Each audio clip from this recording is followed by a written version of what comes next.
Salut à tous, bienvenue sur la chaîne. Je vais faire cette courte vidéo pour vous souhaiter à tous une bonne année 2024.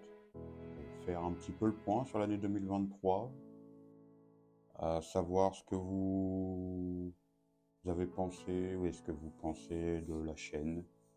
Si ça peut vous aider, si vous avez trouvé des astuces, des conseils utiles, savoir peut-être est-ce que ça a donné l'envie à certains de se pencher sur le monde du bonsaï. Et vous dire aussi que la chaîne s'agrandit, donc je suis assez content. On est plus de 1300 abonnés sur la chaîne, donc je suis assez content. Donc l'aventure va continuer pour 2024, avec bien sûr toujours des mises en pot, des vidéos. Je vais essayer de mettre en vidéo, j'ai fait quelques repérages sur certains Yamadori. Donc si le temps le permet, je les mettrai en vidéo au moment du prélèvement. Donc c'est vrai, je ne suis pas un professionnel du bonsaï. Je n'ai pas la prétention de le devenir. C'est simplement partager ensemble la culture du bonsaï. Et si on peut apporter un peu la pierre à l'édifice et faire avancer un peu et donner l'envie d'aider un petit peu à ma juste valeur de la culture du bonsaï, en prenant des arbres de pépinière, tout ce qu'il y a de plus basique, et les transformer en bonsaï. Pour ceux qui découvrent la chaîne, n'hésitez pas à vous abonner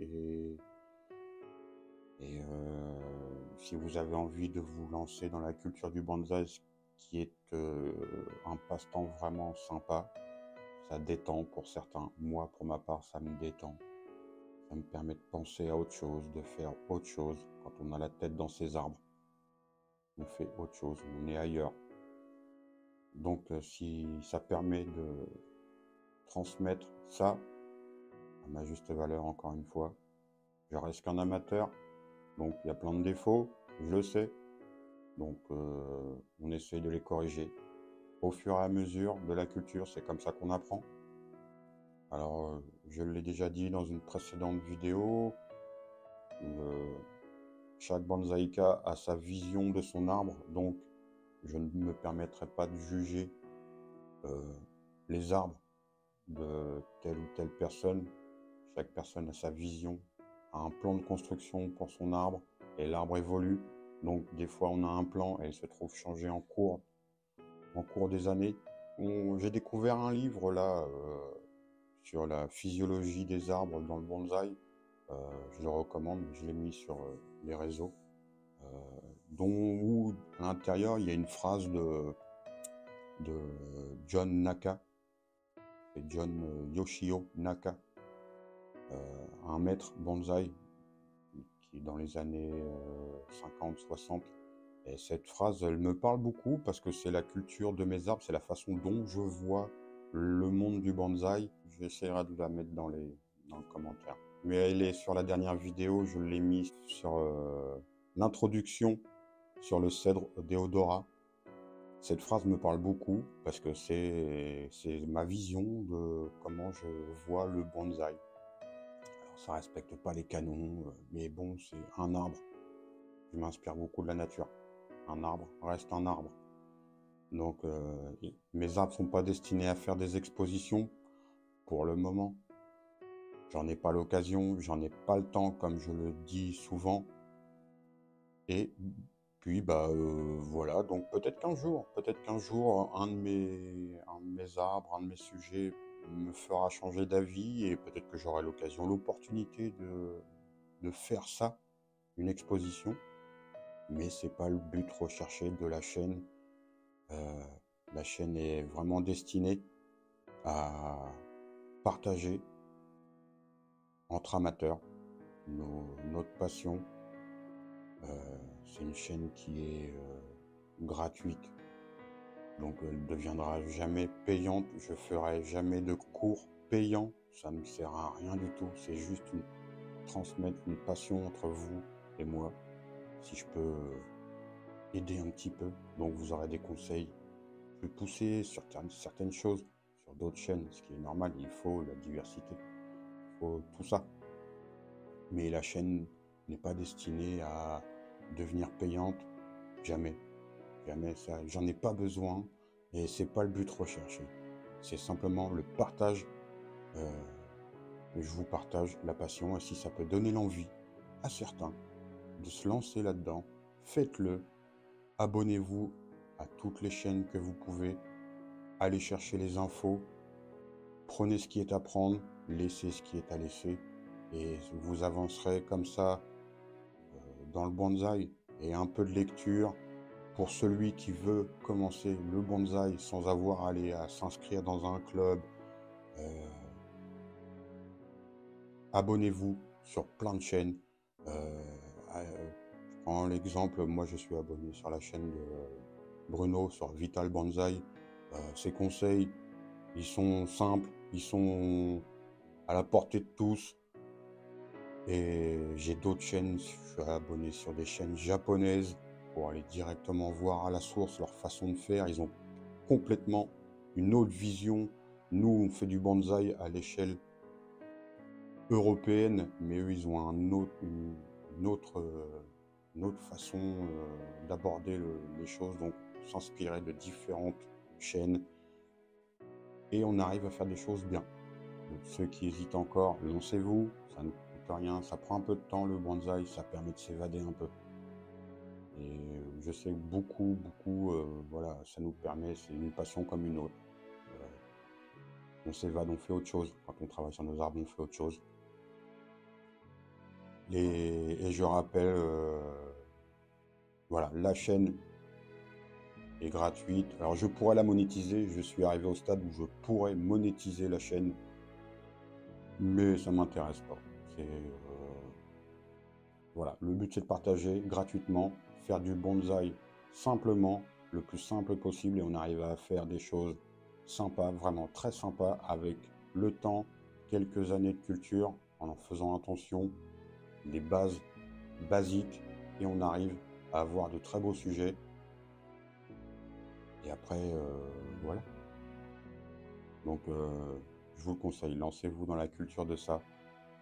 Et pour ceux qui vont passer le réveillon en famille, et bah c'est très bien. Portez-vous bien, passez un bon réveillon du jour de l'an.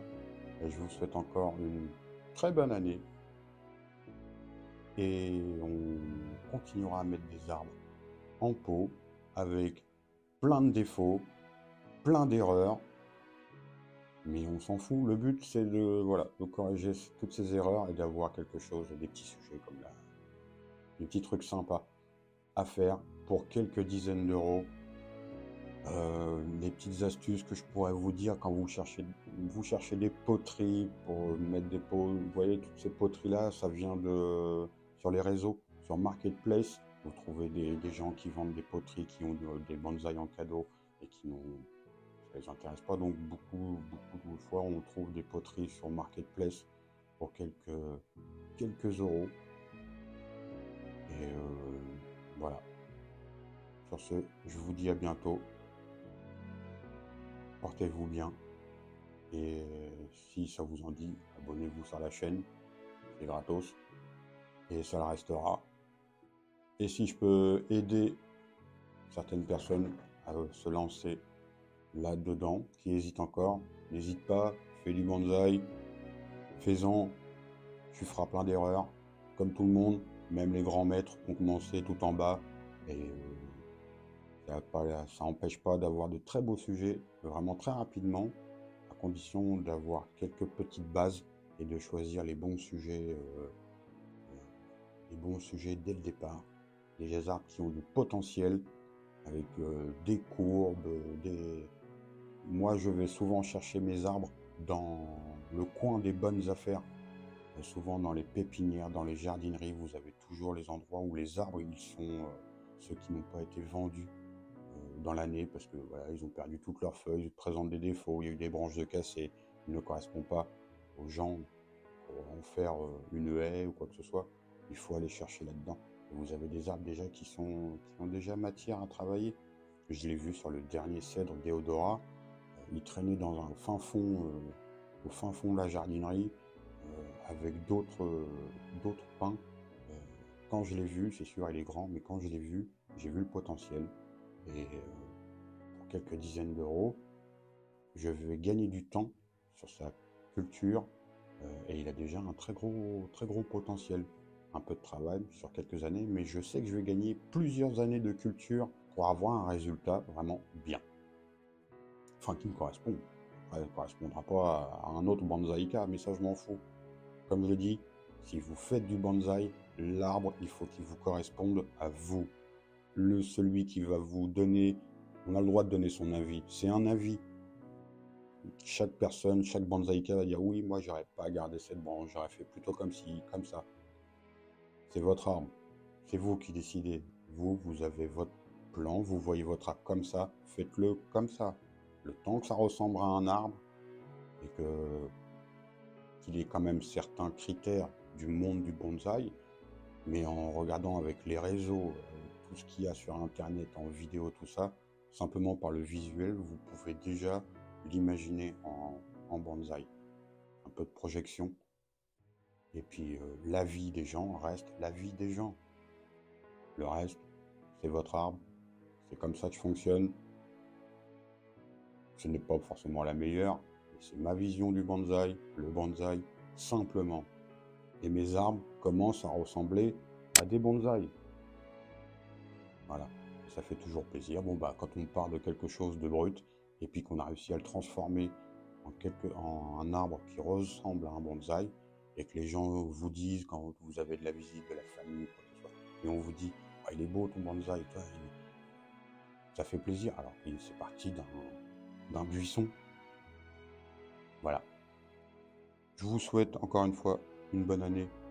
Prenez soin de vous, portez-vous bien, réveillonnez bien en famille, et je vous dis à bientôt sur la chaîne. Salut les amis, à bientôt.